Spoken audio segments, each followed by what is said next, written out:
복잡한 세상을 이기는 단순함의 힘. 오늘의 책은 원싱입니다. 게리 켈러, 제이 파파산 지음, 비즈니스 북스의 책입니다. 한국의 독자들에게 나는 이 책의 처음부터 끝까지 오직 한 가지 질문만 던질 것이다. 그 질문에 담긴 깊이와 파장은 오직 당신만이 알 수 있다.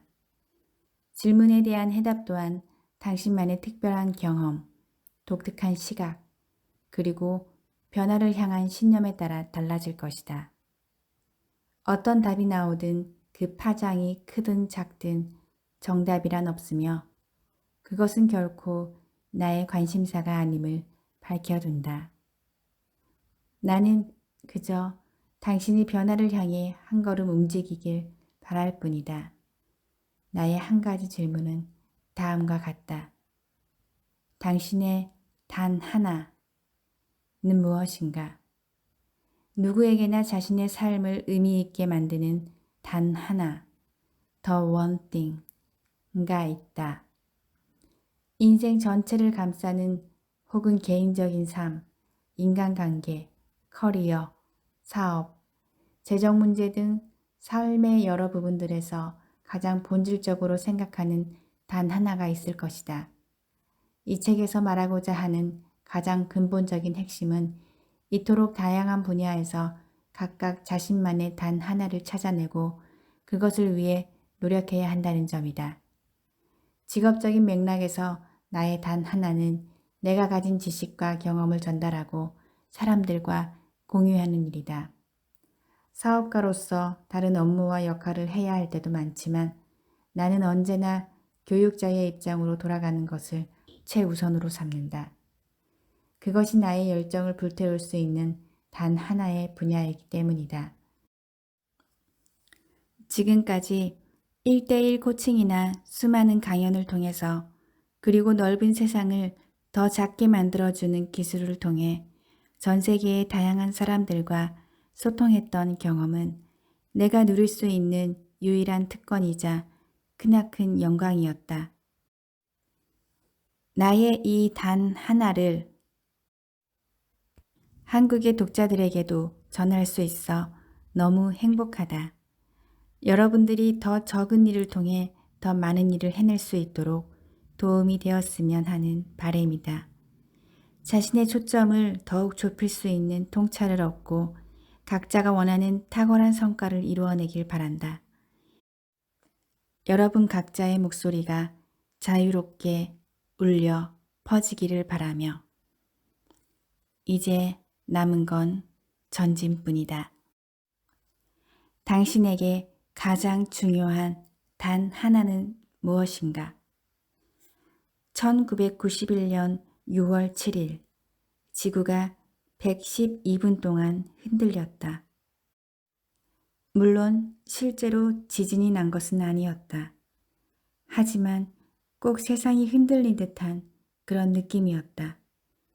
그때 나는 굿바이 뉴욕 굿모닝 내 사랑 이라는 영화를 보고 있었는데 극장 안은 관객들의 웃음소리로 들썩이고 있었다. 영화사를 통틀어 가장 재미있는 작품 중 하나로 손꼽히는 이 영화에는 곳곳에 멋진 지혜와 통찰이 담겨 있다. 그 중에서도 특히 기억에 남는 장면이 있다. 고집스러운 카우보이 컬리와 소몰이에 관해서는 아무것도 모르는 전형적인 도시남자 미치는 목장을 탈출한 소떼를 찾기 위해 단둘이 길을 떠난다. 영화 내내 티격태격 부딪히기만 하던 둘은 나란히 말을 타고 가면서 인생에 대한 대화를 나누다가 마침내 마음이 통하게 된다. 갑자기 말을 멈춰 세운 컬리는 안장 위에 앉은 채로 미치를 향해 질문을 던졌다. 자네, 인생에서 성공하는 비결이 뭔지 아나? 아니요, 모르겠는데요. 뭔데요? 바로 이거지. 손가락 하나를 들어 올린다. 손가락이요? 하나, 단 하나. One thing, just one thing. 그 하나만 끈질기게 해나가면 다른 모든 일은 아무 의미가 없어지거든. 그거 참 대단하군요. 근데 그 단 하나가 대체 뭔데요? 그건 자네가 직접 알아내야지. 작가가 의도했든 아니든 컬리는 성공에 관한 완벽한 비밀을 알고 있었다. 그것은 단 하나만이 자신이 원하는 것을 얻을 수 있는 최고의 방법이라는 것이다. 하지만 내가 그 진리를 제대로 깨닫고 이해한 것은 영화를 본 지 한참 지나서였다. 과거에 수차례 성공을 경험한 CEO였던 나는 어느 순간 높은 벽에 가로막힌 채 멈춰 서 있었다. 나와 내 동료들은 10년도 채 안 되는 짧은 기간 동안 국내외를 넘나들며 활동하는 성공적인 기업을 세웠지만 돌연 그 모든 것이 예전처럼 매끄럽게 돌아가지 않음을 느끼고 있었다. 그렇게 몸과 마음을 바쳐 헌신했건만 내 삶은 원하는 대로 돌아가지 않았다. 마치 나를 둘러싼 모든 것들이 한꺼번에 무너져 내리는 것만 같은 절망감에 빠져들기 시작했다. 그렇게 나는 제대로 실패를 맛보고 있었다. 무언가는 포기해야만 한다. 그제야 나는 일에 대한 나의 접근법과 그동안의 결과를 연관지어 생각하게 되었다. 그리고 지푸라기라도 잡는 심정으로 경영 컨설턴트를 만나 그에게 내 상황을 설명했다. 개인적으로나 사업적으로 직면한 문제점들을 토로했으며 내가 원하는 삶의 목표와 인생의 궤도에 대해서도 함께 논의했다. 일단 내 문제점들을 전체적으로 파악한 그는 아주 철저하게 해결책을 탐색해 나가기 시작했다. 얼마 뒤 우리가 한자리에 마주 앉았을 때 그는 내 회사의 조감도, 한마디로 회사 전체를 공중에서 내려다본 것 같은 그림을 보여주었다. 우리의 대화는 간단한 질문 하나로 시작됐다. 이 상황을 돌려놓기 위해 무슨 조치를 취해야 하는지 알고 있습니까? 아니요. 알고 있기는커녕 내겐 아무 생각도 없었다. 그는 내가 해야 할 일은 하나밖에 없다고 했다. 조직 내에서 새 인물로 교체해야 할 자리 14곳을 파악했으니 그 자리에 제대로 된 인물을 영입한다면 회사도 나의 일도 나의 삶도 획기적으로 바뀔 것이라고 했다. 나는 깜짝 놀랐다. 큰 변화를 일으키려면 그런 것보다는 더 엄청나고 대단한 조치가 필요하지 않겠느냐고 되물었다. 그는 단호하게 말했다. 아닙니다. 예수에게는 12명의 사도가 필요했고 당신은 14명이 필요한 것뿐입니다. 내 삶이 크게 바뀌는 순간이었다. 그렇게 작은 변화로 회사가 엄청나게 달라질 수 있으리라고는 생각해 본 적이 없었다. 그리고 내가 생각한 만큼 나의 목표, 내가 해야 할 일에 집중하고 있지 않다는 사실도 분명하게 알 수 있었다. 컨설턴트와 상의하면서 그 시점에서 내가 할 수 있는 가장 중요한 일은 다른 그 무엇이 아니라 바로 적합한 14명의 사람들을 찾는 것이었다. 그래서 나는 그날의 만남 이후 엄청난 결정을 내렸다. 바로 나를 해고한 것이다. 그렇게 나는 CEO의 자리에서 물러난 뒤 14명의 사람을 찾는 일에만 집중했다. 그러자 이번에는 정말로 지구가 흔들렸다. 우리 회사가 3년도 안 되어 연 성장률 40%를 달성하더니 거의 10년 가까이 그 추세가 이어진 것이다. 미국의 한 지역 업체였던 우리는 글로벌 기업들과 어깨를 나란히 하는 위치까지 올랐다. 놀라운 성공이 이어졌고 그때 이후로 우리는 절대 뒤를 돌아보지 않았다. 성공이 또 다른 성공을 불러일으킨 그 여정에서 또 다른 흥미로운 일이 벌어졌다. 바로 단 하나가 무엇인지 쉽게 설명할 수 있게 된 것이다. 14명의 핵심 인력을 새로 뽑은 나는 그들 각자의 커리어와 업무를 개별적으로 관리하기 시작했다. 그들과의 코칭 시간이 끝날 때는 언제나 다음에 만나기 전까지 끝내야 할 일이 무엇인지 함께 논의하는 것으로 마무리했다. 그런데 많은 사람들이 하기로 한 일의 대부분을 기간 내에 마쳤지만 정작 제일 중요한 일은 제대로 끝내지 못하고 있었다. 당연히 결과가 좋을 리 없었고 실망과 좌절감이 뒤따랐다. 나는 그들을 돕는 차원에서 해야 할 일의 가지수를 줄이기 시작했다. 이번 주에 이 3가지 일만 할 수 있다면, 이번 주에 이 2가지 일만 마무리 짓는다면, 그래도 만족스럽지 못한 결과가 나오자 나는 자포자기하는 심정으로 당신이 이번 주에 할 수 있는 일 중 다른 모든 일들을 제쳐두고서라도 꼭 해야 할 단 한 가지 일이 무엇입니까? 라고 묻는 지경에 이르렀다. 그런데 그렇게 묻자 놀라운 일이 벌어졌다. 사람들의 실적이 하늘 높은 줄 모르고 치솟기 시작한 것이다. 그런 경험을 겪은 후 나는 과거의 성공과 실패를 돌아보면서 흥미로운 패턴 하나를 발견했다. 오늘의 흔들림 없는 성공과 과거의 들쭉날쭉한 성공에는 무슨 차이가 있었을까? 내가 큰 성공을 거두었을 때에는 단 하나의 일에만 모든 정신을 집중했다. 그러나 성공이 들쭉날쭉했을 때는 나의 집중력도 여러 군데에 퍼져 있었던 것이다. 순간 머릿속에서 전구가 반짝했다. 중요한 일만 파고들어라. 사람에게 주어진 시간은 모두 공평하게 하루 24시간인데 왜 어떤 이들은 다른 이들보다 더 많은 일을 해내는가? 그들은 어떻게 더 많은 일을 하고 더 많은 것을 이룩하며 더 많이 벌고 더 많은 것을 소유하는가?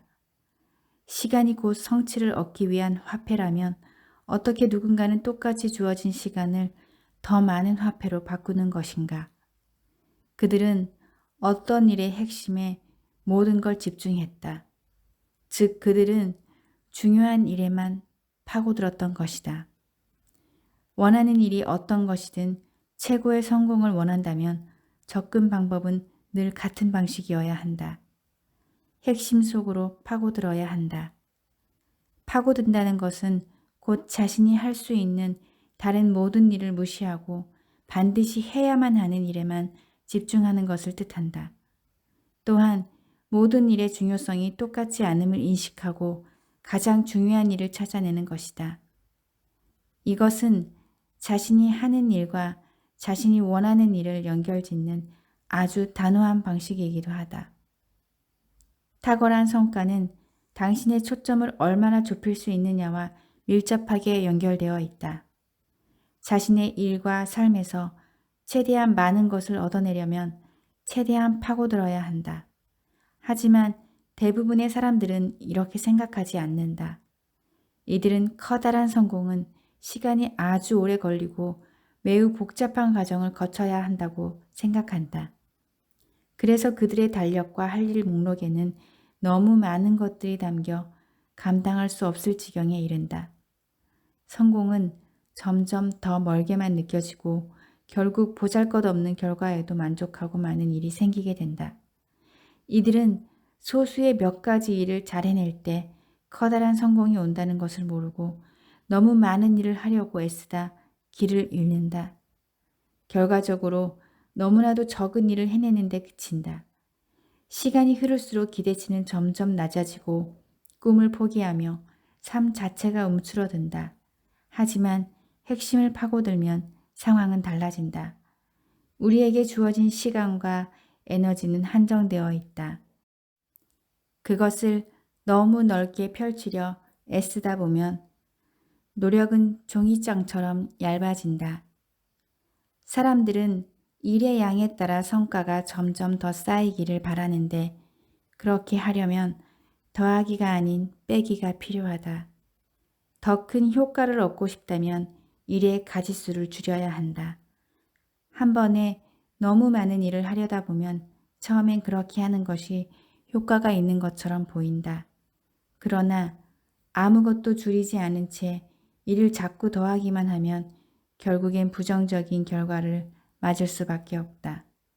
마감 기한을 수시로 놓치게 되고 만족스럽지 못한 결과가 나타나며 스트레스가 높아지고 업무 시간이 길어지며 수면이 줄고 영양 상태가 나빠지며 운동을 못하고 가족은 물론이고 친구들과 함께 보내는 시간도 줄어든다.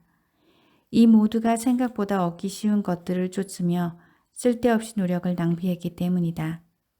한 가지에 파고드는 것은 남다른 성과를 내기 위한 간단한 방법이다. 게다가 효과도 좋다. 언제든 어디에서든 어떤 경우에서든 통한다. 왜일까? 단 하나의 목적의식. 궁극적으로 본인이 원하는 곳까지 도달한다는 단 하나의 목표만을 갖게 하기 때문이다. 핵심을 파고들게 되면 단 하나만을 바라보게 된다.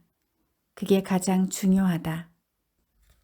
크게 버리는 일은 위험하다. 동화 빨간 망토에 등장하는 커다란 나쁜 늑대. 미국 컨트리 음악 속에 나오는 크고 나쁜 존. 소설과 영화 속에 나오는 빅브라더. 옛날 이야기부터 포크송에 이르기까지 큰 것이 나쁘거나 위험하다는 생각은 아주 오래전부터 존재해왔다. 하지만 이것은 사실이 아니다. 큰 것이 위험할 수 있고 위험한 것이 클 수도 있지만 그 둘은 동일한 단어가 아닐 뿐더러 연관되어 있는 단어도 아니다. 큰 것이 위험하다는 말은 거짓이다. 어쩌면 세상에서 가장 심한 거짓말일지도 모른다. 큰 성공을 두려워하면 성공을 피하거나 그것을 이루기 위한 노력을 중단할 수 있기 때문이다. 누가 큰 것을 두려워하는가? 크다는 말과 성과라는 말을 한 문장 속에 넣어 말하면 많은 이들이 반발하거나 도망치려 할 것이다. 크다와 성과를 함께 이야기하면 듣는 사람이 가장 먼저 떠올리는 것은 힘들다, 복잡하다, 시간이 오래 걸린다와 같은 이미지일 것이다. 그들의 의견을 종합해보면 큰 성과에 이르기까지는 힘들고 복잡한 과정이 필요하다는 정도가 될 것이다. 또한 그들이 느끼는 감정은 위험을 감당하기 버겁고 두렵다 정도일 것이다. 어떤 이유인지는 몰라도 커다란 성공은 자신을 짓누르는 듯한 압박과 스트레스를 가져오고 그런 성공을 추구하다 보면 가족, 친구들과 보낼 시간을 빼앗길 뿐만 아니라 결과적으로는 건강까지 잃을 것이라는 두려움이 팽배해 있다. 큰 성공을 이룰 권리가 자신에게 있는지 확인하지 못하거나 노력을 기울이다가 실패했을 때 어떤 일이 일어날지 두려워하다 보면 머리가 핑핑 돌 지경이다. 이런 생각 모두가 크다는 개념에 거부감을 일으킨다. 신조어 하나를 만들자면 메가포비아. 큰 것에 대한 비이성적인 두려움이라 할 수 있겠다. 큰 일에는 위험이 따른다는 생각을 가지고 이를 두려워하면 사고의 범위가 점점 작아진다. 궤도를 낮게 잡는 것이 안전하다고 느끼고 지금 이 자리에 그대로 머무는 게 신중한 선택 같기만 하다. 하지만 그건 사실이 아니다. 큰 일을 두려워하면 작은 사고가 당신의 하루를 지배할 것이고 큰 일은 결코 현실이 되지 않는다. 큰 생각이 만들어낸 4억 달러 기업. 지구가 평평하다는 믿음 때문에 얼마나 많은 선장들이 돛을 펼 기회를 놓쳤는가. 인간은 물속에서 숨 쉴 수 없고 하늘을 날 수 없고 우주를 탐험할 수 없다는 생각 때문에 얼마나 많은 발전이 늦춰졌는가. 역사적으로 우리는 우리의 한계를 추정하는 실력이 형편없었다. 하지만 좋은 소식이 있다. 과학은 추측하는 것이 아니라 진보하는 기술이라는 점이다. 당신의 삶도 마찬가지다. 자신의 한계를 아는 사람은 없다. 지도에서는 경계와 한계가 뚜렷할지 몰라도 우리의 삶의 경계와 한계는 명확하지 않다. 그런데 왜 자꾸 한계를 지으려 하는가? 예전에 크게 생각하는 것이 정말 현실적이라고 생각하느냐는 질문을 받은 적이 있다. 나는 잠시 생각에 잠겼다가 이렇게 말했다. 먼저 한 가지 묻겠습니다. 당신은 당신의 한계가 어디까지인지 알고 있나요? 아니요. 그래서 나는 그러면 첫 번째 질문이 필요 없는 것이 아니냐고 대답했다. 닿을 수 없는 궁극적인 천장의 높이가 얼마나 되는지 아는 사람은 아무도 없다. 그러니 그것에 대해 걱정하는 건 시간 낭비일 뿐이다. 누군가가 당신에게 일정 정도의 이상의 성공을 거둘 수 없을 거라고 말한다면 어떻게 하겠는가? 절대 닿을 수 없는 한계를 미리 정해두라고 한다면 당신은 어느 수준을 택하겠는가? 높은 것 아니면 낮은 것. 말 안 해도 그 답은 이미 알리라 생각한다. 이런 상황에 처하면 우리는 모두 같은 일을 할 것이다. 크게 생각하는 것이다. 왜일까? 자신에게 미리 한계를 정해두고 싶어 하지 않기 때문이다. 크게 생각하는 것은 곧 자신이 어떤 사람이 될 수 있는지 생각하는 것이다. 이 개념을 받아들이면 큰 것을 다르게 바라볼 수 있게 된다. 그런 의미에서 큰 것이란 가능성의 도약이라는 말로도 바꿔 이야기할 수 있다. 새로 입사한 인턴 사원이 이 사회에 앉은 자신을 상상하는 것이나 낯선 땅에 방금 도착한 무일푼의 이민자가 성공적인 기업가가 된 자신의 모습을 상상하는 것도 모두 이에 해당한다. 또한 그것은 스스로 익숙하고 편안함을 느끼는 범위를 벗어나게 만드는 대담한 상상인 동시에 당신의 가장 큰 기회를 비춰주는 거울과 같다.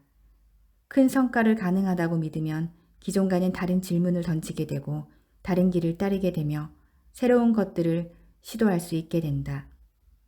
그리고 그것들을 다시 지금까지 당신의 머릿속에만 있었던 다양한 가능성들의 문을 열어준다. 사이버 바티아는 전 재산 $250를 손에 쥔 채 미국에 왔지만 그는 혼자가 아니었다. 그에게는 역사상 그 어떤 기업보다도 빠르게 성장하는 회사를 세우겠다는 큰 계획과 믿음이 있었다. 그리고 마침내 그는 해냈다.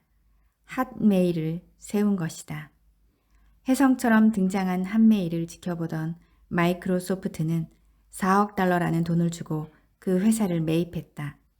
그의 멘토인 파루크 아르자니의 말에 따르면 바티아의 성공은 크게 생각하는 그의 능력과 직접적으로 연관이 되어 있었다. 내가 만났던 수백 명의 다른 기업가들과 차이점이 있다면 사비어는 어마어마하게 큰 꿈을 꾸었다는 겁니다. 실제로 제품을 만들어내기 전에도 사업을 뒷받침할 자본을 얻기 전에도 그는 수억 달러 상당의 큰 기업을 세우겠다는 확신에 차 있었죠. 그는 실리콘밸리에서 발에 차일 정도로 많은 그저 그런 흔한 기업을 세우지 않을 거라는 굳은 믿음을 가지고 있었습니다. 시간이 흐르면서 난 깨닫게 되었죠. 그가 정말로 해낼 것 같다고. 현재 한메일은 3억 6천만 명 이상의 사용자를 거느린 세계에서 가장 성공적인 웹메일 서비스 중 하나로 자리매김하고 있다. 성공은 생각의 크기에 비례한다. 크게 생각하는 것은 탁월한 성과를 올리는데 빠져선 안 될 필수 요소다. 성공하려면 행동이 필요하고 행동은 생각을 필요로 한다. 하지만 여기에는 한 가지 조건이 있다. 커다란 성공의 발판이 되는 행동은 큰 생각에서 비롯된다는 점이다. 이러한 관점에서 보면 크게 생각하는 것이 얼마나 중요한지 잘 알 수 있다. 모두에게 주어진 시간은 같고 열심히 일하는데도 한계가 있다. 업무 시간 동안 무엇을 하느냐가 성과를 결정짓는다. 그리고 무엇을 하느냐는 생각에 따라 정해진다. 우리가 얼마나 크게 생각하느냐는 얼마나 높은 곳까지 이를 것인가를 결정짓는 발판이 된다. 이렇게 생각해보자.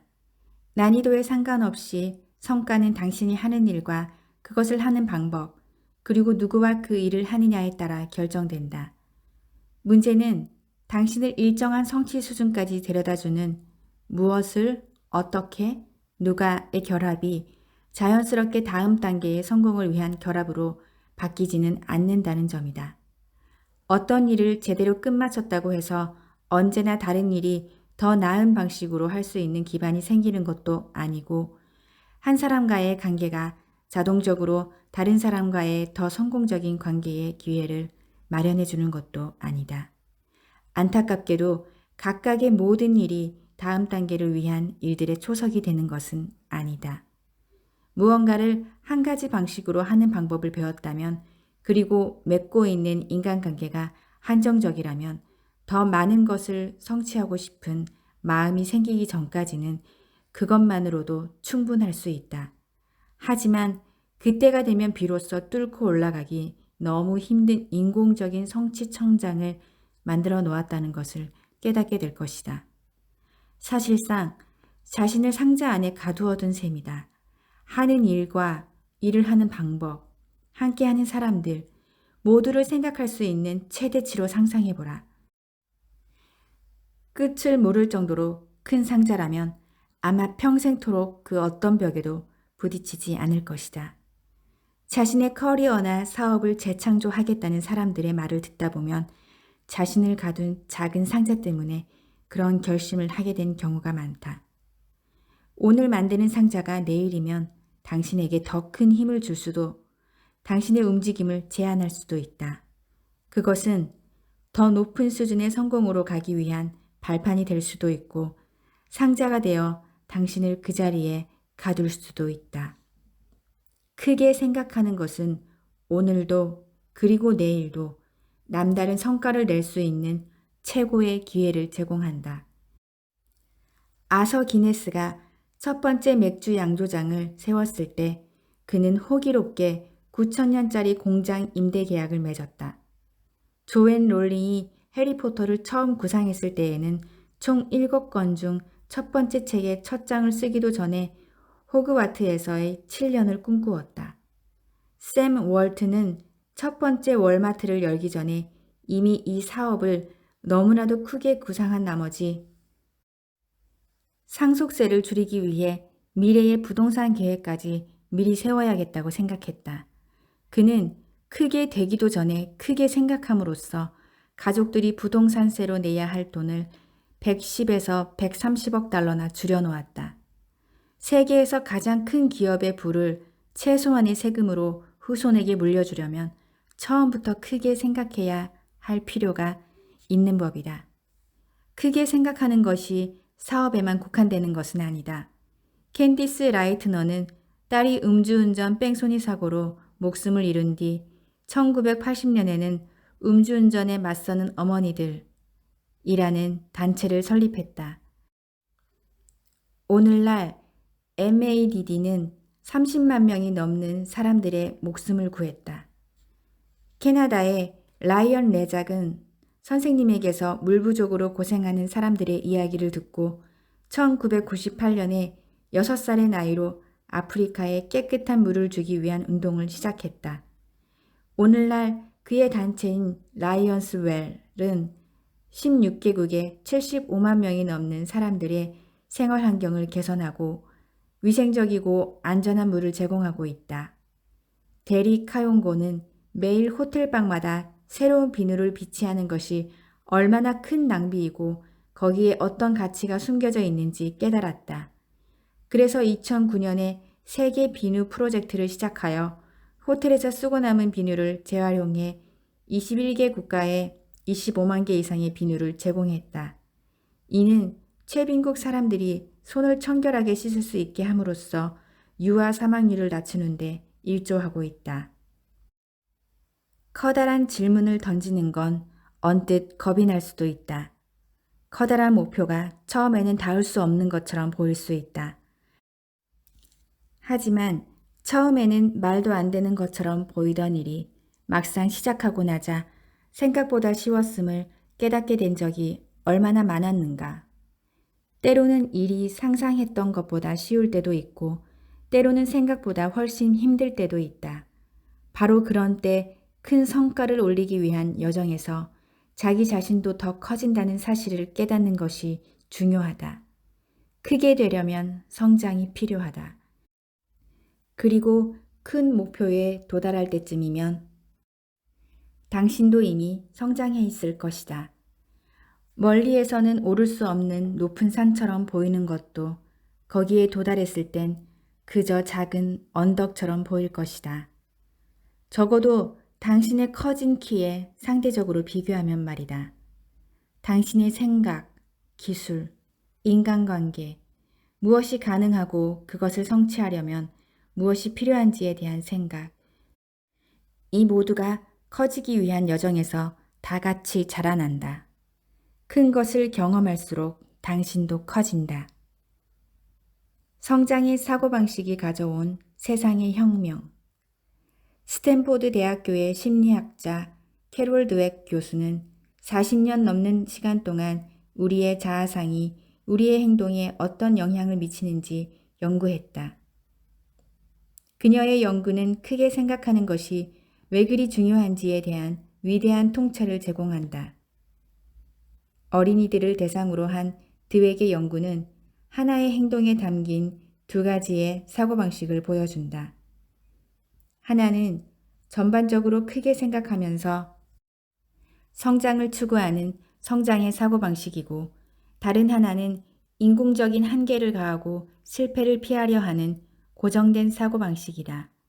성장 위주의 사고방식을 갖춘 학생들은 고정된 사고방식의 학생들보다 더 나은 학습 전략을 쓰고 무력감을 덜 느끼며 더 긍정적인 노력을 기울이는 모습을 보였고 학습 성적도 더 좋았다.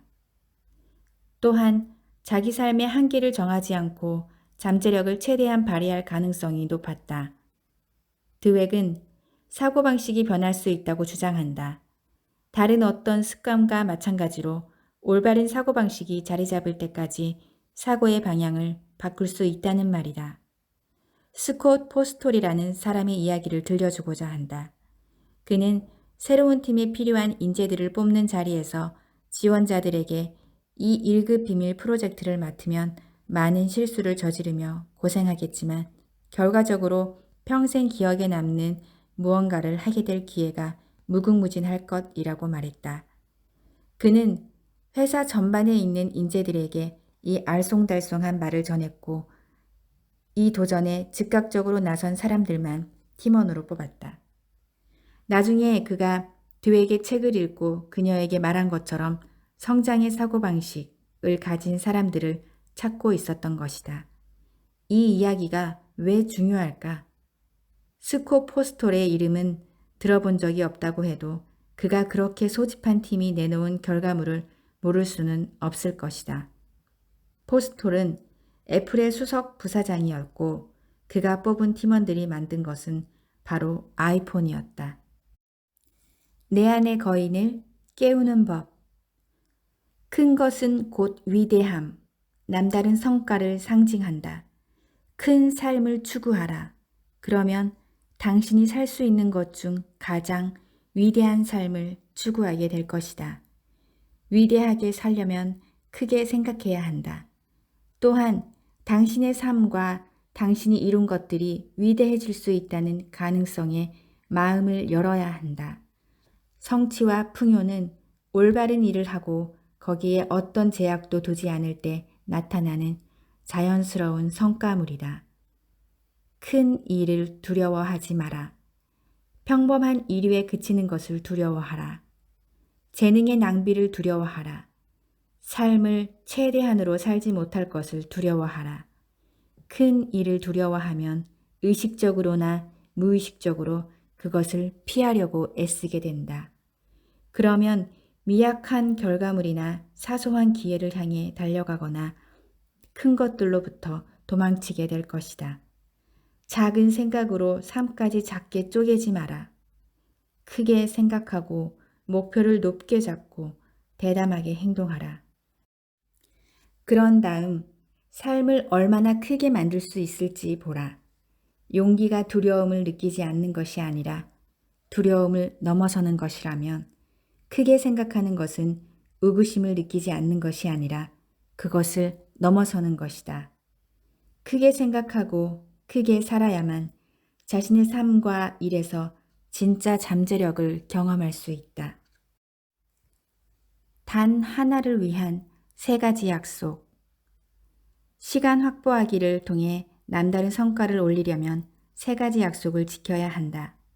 첫째, 자신의 일을 완벽하게 자신의 것으로 만들어 최고의 경지에 이르고자 하는 마음가짐을 가져야 한다.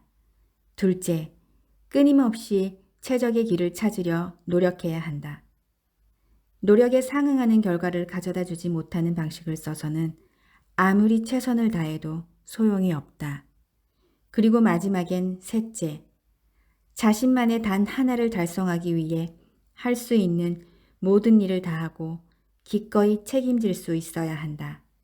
이러한 약속을 지킨다면 탁월한 성과를 경험할 수 있는 가능성이 높아질 것이다. 단 하나를 위한 3가지 약속. 1. 전문가의 길을 향해 걸어라. 2. 도전에서 목적의식으로 이동하라. 3. 책임감을 갖고 살아라. 전문가의 길을 향해 걸어라. 대부분의 사람들은 어떤 분야의 전문가가 되는 것을 최종 목표이자 결과물로 생각한다. 하지만 그건 역시 하나의 사고방식이자 행동 양식, 그리고 경험의 일부라 할 수 있다.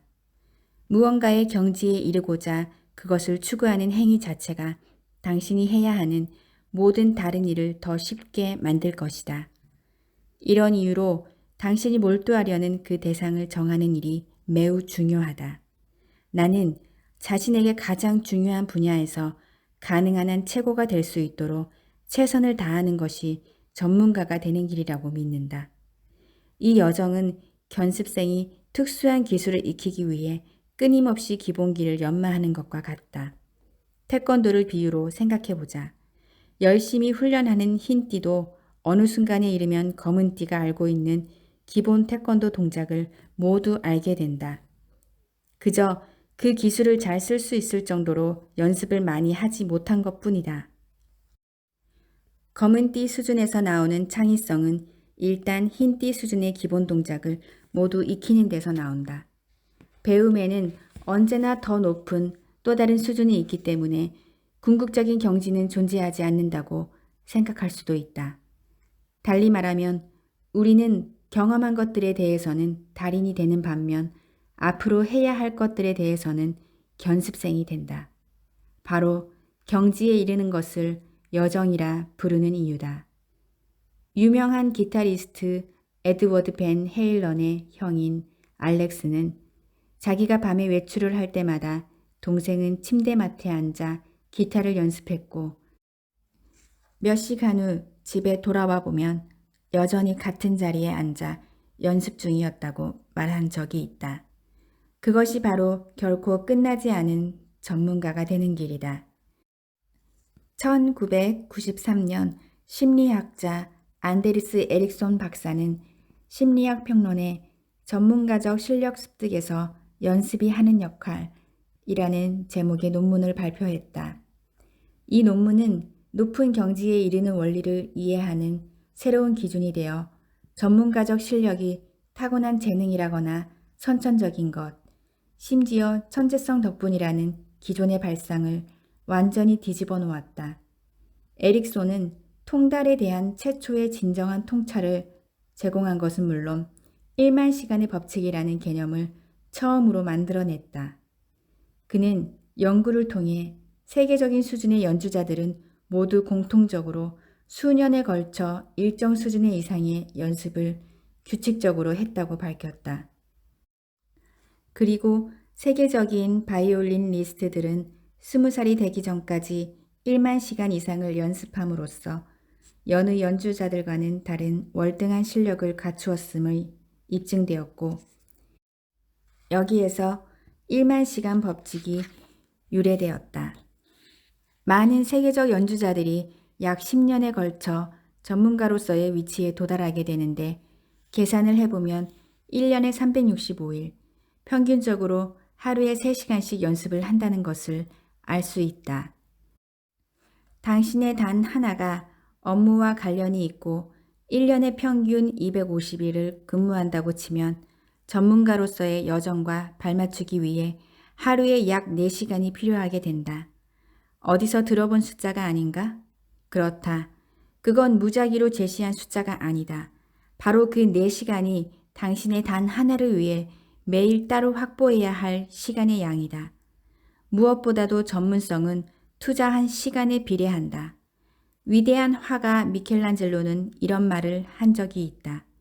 내가 그림에 통달하기 위해 얼마나 열심히 노력했는지 사람들이 안다면 이 실력이 전혀 대단해 보이지 않을 것이다. 그의 요점은 명백하다. 오랜 시간에 걸쳐 하나의 일에 시간을 들이면 아무리 천재적인 재능이 있는 사람도 언제든 물리칠 수 있다는 것이다. 그러니 시간을 예약하는 데 그치지 말고 그 시간을 정하고 보호해야 한다. 단 하나를 위해 시간을 따로 확보할 때에는 그것을 완전히 내 것으로 만들겠다는 자세로 임해야 한다. 그렇게 해야 생산성을 최대로 높일 수 있고 궁극적으로는 자신의 잠재력을 최고로 발휘할 수 있는 기회를 얻게 될 것이다. 그리고 또 한 가지 흥미로운 점이 있다. 생산성이 높아질수록 부가적인 결실을 얻을 수 있는 가능성이 더 높아진다는 것이다. 단 하나를 오롯이 자신의 것으로 만드는데 전념하다 보면 그것이 곧 다른 일의 발판이 되는 것을 경험한다. 또한 일의 속도마저 빠르게 해준다는 것을 깨닫게 될 것이다. 지식은 또 다른 지식을 가져다 주고 기술은 또 다른 기술 위에 쌓인다. 이것이 곧 미래의 도미노를 더 쉽게 쓰러지도록 만든다. 경지에 이르는 일은 결코 끝나지 않는, 그래서 우리에게 끊임없이 가르침을 주는 여정이다. 베스트셀러 달인에서 저자 조지 레너드는 그의 책에서 유도의 창시자인 지고로 카노의 이야기로 배움의 중요성을 역설한다. 전해오는 이야기에 따르면 카노는 죽음이 가까워졌을 때 제자들을 불러 모아 자신에게 흰 띠를 묶어 매장해달라고 부탁했다고 한다. 최고 수준의 무예가가 살아서도 죽어서도 초심자의 상징을 잊지 않는 것이다. 성공적인 평생 배움의 길은 결코 끝나지 않는다. 도전에서 목적 의식으로 이동하라. 최고의 성과를 올리는 사람들을 코치할 때 나는 종종 이런 질문을 던진다. 단순히 최선을 다하고 있는 겁니까? 아니면 이룰 수 있는 최고의 결과를 얻기 위해 최선을 다하는 겁니까? 그들을 골탕 먹이려는 의도는 아니지만 이 질문이 나오면 사람들은 언제나 당황한다. 많은 사람들이 스스로 최고의 노력을 기울이고는 있지만 이룰 수 있는 최고 수준까지 노력하지는 않고 있다. 자신이 하고 있는 일이나 행동 방식에 변화를 일으킬 마음까지는 없기 때문이다. 무언가의 경지에 이르는 길은 그냥 최선을 다하는 것이 아니다. 최고의 결과를 얻기 위해 가장 알맞은 방법으로 노력할 수 있어야 한다. 시간 확보하기에서 최대한 많은 것을 얻어내려면 자신의 일하는 방식을 지속적으로 개선하는 일이 무엇보다도 중요하다. 이것을 나는 도전에서 목적의식으로의 이동이라고 부른다. 사람은 누구나 어떤 일에 대한 타고난 한계를 가지고 있다. 어떤 사람에게 망치를 쥐어주면 그들은 즉각 몫으로 변한다. 그러나 내게 망치를 쥐어주면 나는 손가락을 박살내지 않으면 다행이다. 달리 말해 어떤 이들은 최소한의 지시나 연습만으로도 자연스럽게 망치를 아주 잘 다룰 수 있는 반면 나처럼 망치를 손에 든 바로 그 순간 성취의 한계에 부딪히는 사람도 있다는 뜻이다. 생산성이 높은 사람들은 자신의 타고난 한계를 인정하지 않는다.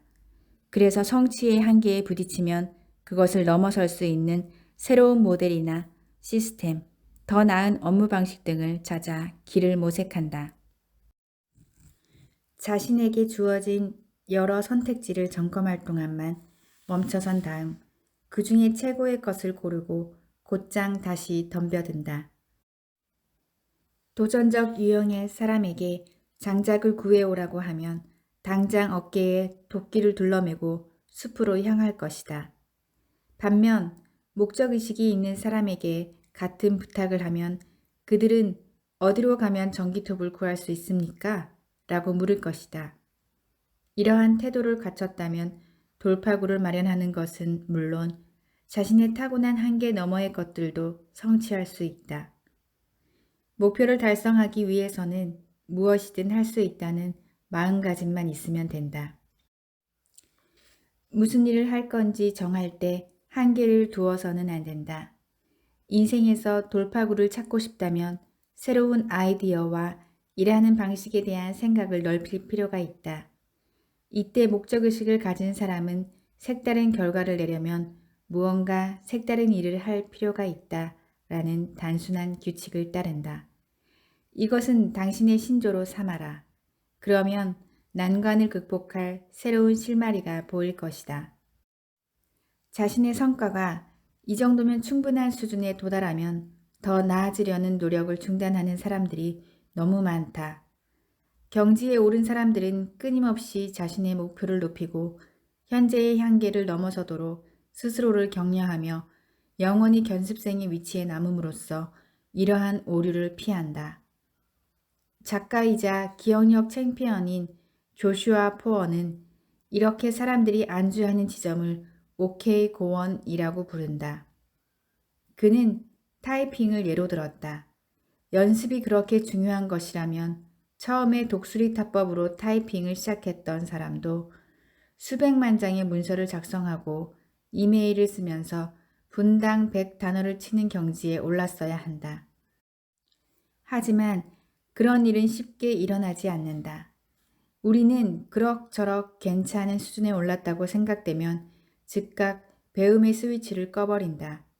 그때부터는 발전하고자 하는 적극적인 노력 없이 그대로 항로만 유지하면서 성취의 가장 흔한 한계, 즉 오케이 고원을 만나 거기에 안주하고 마는 것이다.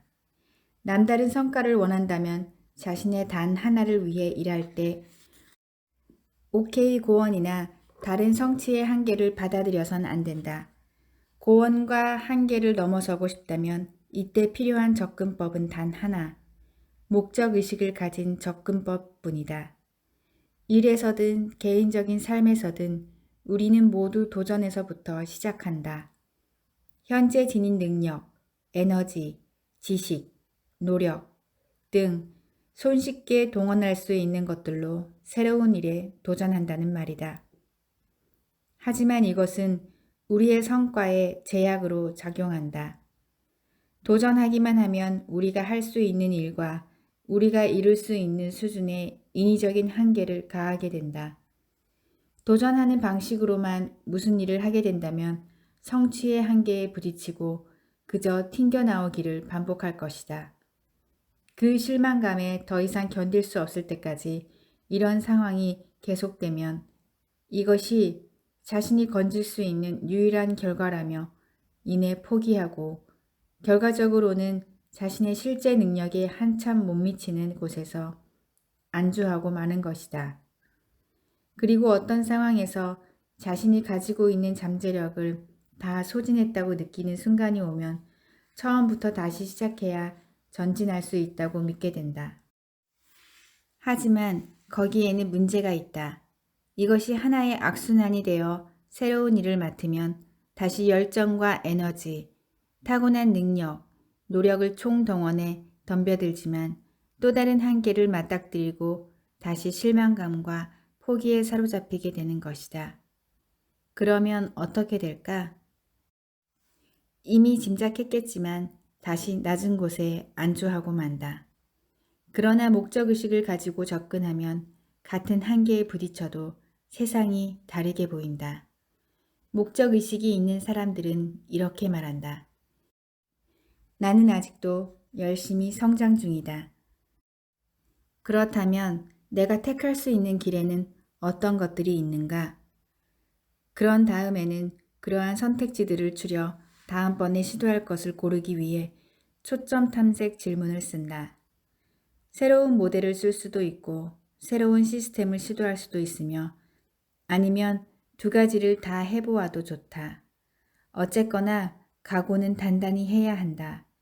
이러한 것들을 실행에 옮기려면 새로운 사고와 기술, 심지어 새로운 인간관계가 필요할 수도 있기 때문이다. 아마 처음에는 이 중 어느 것도 편하게 느껴지지 않았을 것이다. 그래도 괜찮다.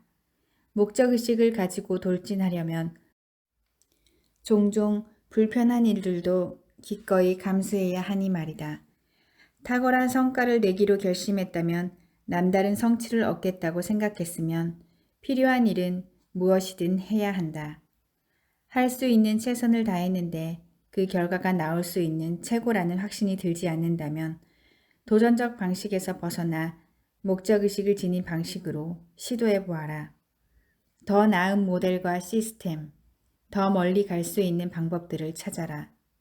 그런 다음 새로운 사고와 기술, 인간관계를 동원하여 그것들을 실행에 옮길 수 있도록 애써라.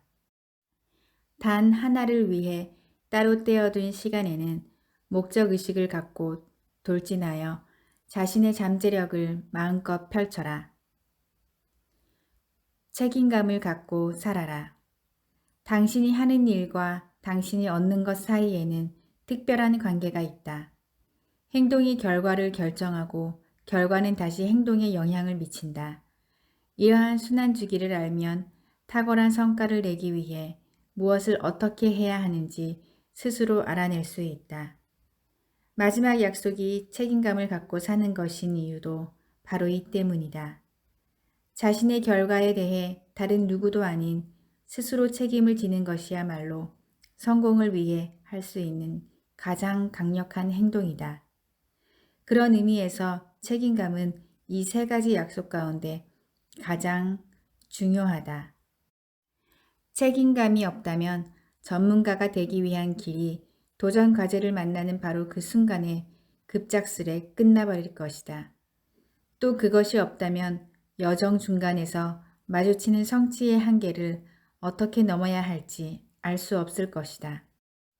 책임감 있는 사람들은 다른 이들이 꿈에만 그리는 결과를 손에 넣는다. 살다 보면 자기 인생이 작가가 될 때도 있고 멋모르는 피해자가 될 때도 있다. 책임을 지느냐 지지 않느냐 이 두 가지가 우리가 택할 수 있는 유일한 선택지다. 가혹하게 들릴지도 모르지만 그것이 사실이다. 매일 우리는 둘 중 하나를 선택하고 그로 인한 결과가 평생 우리를 따라다닌다. 그 차이를 설명하기 위해 예를 하나 들어보겠다. 급작스러운 시장의 변화를 겪고 있는 두 경쟁 기업의 관리자가 있다. 지난달에는 고객들이 문전성시를 이뤘는데 이번 달에는 파리만 날린다. 이때 각 관리자가 어떻게 반응하냐에 따라 큰 차이가 생긴다. 책임감 있는 관리자는 즉각 현실에 집중한다. 대체 무슨 일이 벌어지고 있는 건가? 그러고는 지금 상황이 정확히 어떤지 조사를 시작한다. 또 다른 관리자는 지금 일어나고 있는 일을 받아들이기 거부한다. 이건 일시적인 문제이고 금세 지나갈 특이사항으로 치부한다. 그저 운 나쁜 달이라고 생각하고 넘겨버린다. 반면 경쟁사에서 시장 점유율을 얼마나 가져가고 있는지 이미 파악한 책임감 있는 관리자는 이를 악물고 이렇게 말한다. 자, 일이 이렇게 돌아가게 되었으니 문제의 책임감을 갖자. 어쩔 수 없다면 내게 달린 일이다. 현실을 정면으로 받아들이는 것은 큰 강점이다. 남다르게 할 수 있는 방법에 대해 생각할 위치에 서게 되기 때문이다. 또 다른 관리자는 계속해서 현실과 싸운다. 책임감은 내팽개친 채 다른 시각만 내세운다. 나는 그렇게 생각하지 않는다. 모두가 자기 할 일만 제대로 했으면 지금과 같은 사태는 일어나지 않았을 것이다. 이에 반해 책임감 있는 관리자는 해결책을 찾는다. 그리고 무엇보다도 자신이 그 해결책의 일부라고 여긴다. 나는 무엇을 할 수 있을까? 그리고 올바른 전술을 찾아 바로 실행에 들어간다. 환경은 저절로 변하지 않으니 이대로 해보는 거다. 하지만 다른 관리자는 이미 다른 모든 이들을 원망하고 자신을 위한 핑계마저 찾기 시작한다. 그건 내가 한 일이 아니다. 그러고는 상황이 나아지기만을 빈다. 차이점이 뚜렷이 느껴지는가? 한 사람은 자신의 운명을 직접 써나가기 위해 적극적으로 노력하고 있고 다른 한 사람은 그저 상황이 흘러가는 대로 따라갈 뿐이다. 한 사람은 책임감 있게 행동하고 있고 다른 한 사람은 피해자임을 자처하고 있다. 한 사람은 결과를 바꿀 것이고 다른 한 사람은 그렇지 못할 것이다. 처음부터 피해자로 태어나는 사람은 없다. 이것은 단순히 개인의 태도와 접근법의 문제다. 하지만 이런 순환이 오래 지속되면 습관이 된다. 반대의 경우도 마찬가지다. 누구든 언제든 자신의 행동에 책임을 질 수 있다. 책임의 순환을 선택하고 습관화하면 어떤 어려움을 겪든 자동적으로 그런 태도를 취할 수 있게 된다. 삶의 책임감을 불어넣는 가장 빠른 길 중 하나는 책임감 있는 파트너를 찾는 것이다. 책임의식은 친구나 동료로부터 그 중에서도 가장 높고 고귀한 형태의 코치나 멘토에게서 나온다. 경우가 어떻든 책임의식을 불러일으키는 인간관계를 확립하고 파트너에게 언제나 가장 정직한 진실만을 말할 수 있게 하는 것이 중요하다. 책임의식이 있는 파트너는 엄밀히 말해 치어리더는 아니지만 당신의 길을 살릴 수는 있다. 또한 당신의 활동에 대해 솔직하고도 객관적인 피드백을 주고 생산적인 전진을 위해 지속적인 기대치를 설정해 줄 수 있다. 또 필요할 때마다 중요한 브레인스토밍을 도와주거나 심지어 전문성을 빌려줄 수도 있다. 개인적으로 나는 코치나 멘토가 책임의식 파트너로서 가장 좋은 선택이라고 본다.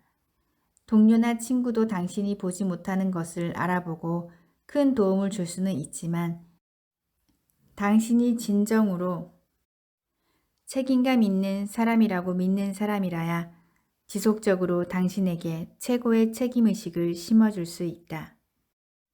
멘토와 이런 관계가 확립될 때 최고의 결과물이 나올 수 있다. 앞서 목표를 적어 놓은 사람이 그렇지 않은 사람보다 성공할 가능성이 39.5% 높다고 한 게일 매튜스 박사의 연구 결과를 기억하고 있을 것이다. 그 이야기는 거기서 끝이 아니다. 자신의 목표를 적어두고 친구들과 그 상황을 공유한 사람들은 그 목표를 달성할 가능성이 76.7%나 높았다. 목표를 적어두는 것만 해도 그렇게 효과적인데 단순히 일의 진척 상황을 누군가 심지어 친구와 정기적으로 나누는 것만으로 효과를 2배나 높일 수 있다니 대단한 일 아닌가? 이처럼 책임의식은 효과가 있다. 전문가의 실력 향상에 대한 에릭손 박사의 연구 역시 훌륭한 연주와 멘토 사이에 같은 관계가 있음을 확인해 준다. 그가 관찰한 바에 따르면 아마추어와 새 그룹의 전문 연주자들 사이에 가장 중요한 차이점은 미래의 전문 연주자가 된 사람들은 스승이나 코치를 찾아내고 그들의 지도하에 훈련을 한 반면 아마추어들은 그와 비슷한 유형의 연습을 하는 경우가 매우 드물었다는 것이다. 책임의식을 갖는데 도움을 주는 파트너는 당신이 높은 생산성을 내는데 긍정적인 영향을 미칠 것이다. 그들은 당신의 결심을 지켜주는 것은 물론 제대로 된 궤도에 벗어나지 않게 할 것이다. 그들이 당신의 다음번 진척 상황을 궁금해하고 있다는 사실을 아는 것만으로 더 나은 결과를 향해 박차를 가할 수 있게 된다. 이상적으로는 시간이 흐르면서 멘토가 당신의 성과를 극대화시킬 수 있는 방법까지 알려줄 수 있으면 좋다. 이것이 바로 최고가 될 수 있는 방법이다. 명심하라. 우리는 평범한 결과에 대해 이야기하는 것이 아니다. 우리가 원하는 것은 남다르고 탁월한 성과다. 높은 생산성은 아무나 발휘할 수 있는 그런 것이 아니다.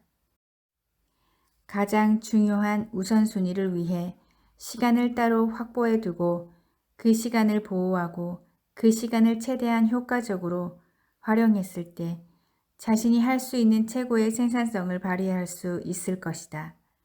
그때 바로 단 하나의 힘을 직접 겪을 수 있다. 이제는 생산성을 도둑맞지만 않으면 된다. 여기까지 읽어드렸습니다. 이 뒤에 생산성을 도둑맞지 않는 방법에 대해 더 좋은 내용이 많은데요. 그것까지 읽으면 영상이 너무 길어져서 듣기 어려우실 것 같습니다.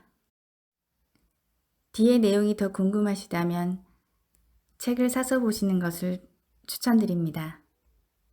오늘 읽어드린 내용이 좋았다면 구독, 좋아요, 알람 설정, 그리고 따뜻한 댓글로 응원 부탁드립니다. 감사합니다.